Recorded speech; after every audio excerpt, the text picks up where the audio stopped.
Hi, Linda Finstad here, equine behaviour investigator and author of best-selling book How to Decode Equine Body Language. Today I want to share a few more little excerpts from my book and also talk a little bit about why body language is important. So why do you think body language is important? Moreover, equine body language. I truly believe that by understanding the mood and intention and interpreting equine body language, it's going to keep you safe. I feel that this is the foundation for all horsemanship. So, in my book, I have 85 pages that I call easy reference guides, and each page is set out pretty much the same.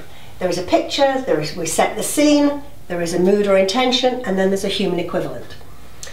This page is right at the beginning where we're just starting to talk about body language.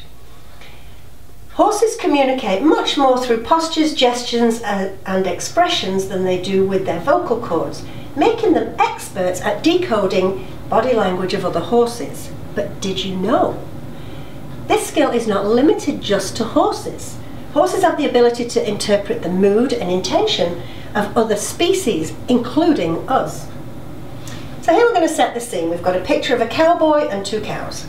Out at the cattle ranch, it's time for the calves to get immunisation shots and ear tags. The cowboy has to sort the older cows away from the calves and put them in a separate pen. He's riding a cutting horse who seems to love this type of work. The horse is able to keep the calf from returning to the herd with very little assistance from the rider. He has the ability to read each and every movement of the calf and anticipate where it's going to go. The horse appears to be dancing as he shifts his weight from one leg to the other in readiness to head the calf off should he go in the wrong direction. Okay, so let's have a look at the human equivalent. We all have the natural ability to read body language. However, some people choose to boost their awareness to help them excel in their chosen field. This is especially evident in sports, where anticipating your opponent's move could be the secret to your victory. Ignoring this basic skill could prove painful if you're a boxer or a martial arts fighter. Less violent sports also rely on understanding body language to give them a competitive edge. Think of the game of poker, where it's crucial that your body language and facial expressions don't give away your next move. Okay, so let's move on to another page from the book. Here we have a friendly greeting. So we're going to set the scene. You're visiting a friend's farm and would like to take a closer look at her horses. She's too busy to go with you, so you go out alone.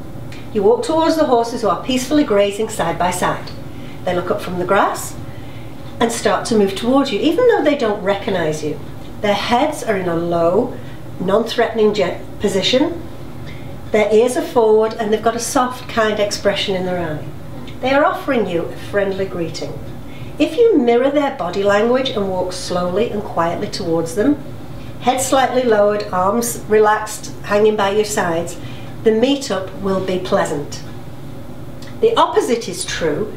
If you run towards the horses, arms held high and outstretched, all excited like a kid running after an ice cream cart, the horses will interpret that body language as aggressive and put as much distance between you and them as possible and run off in the other direction.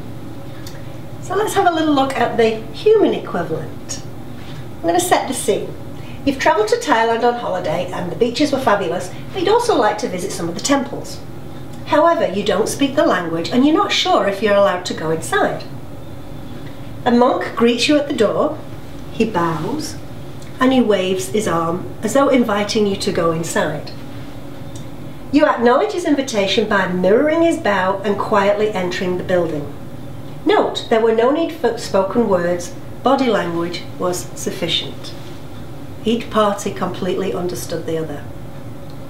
I hope you've enjoyed these little excerpts and insights into equine body language. In the next video, we'll cover a couple more pages from the book. But thank you once again for pressing the play button. See you next time.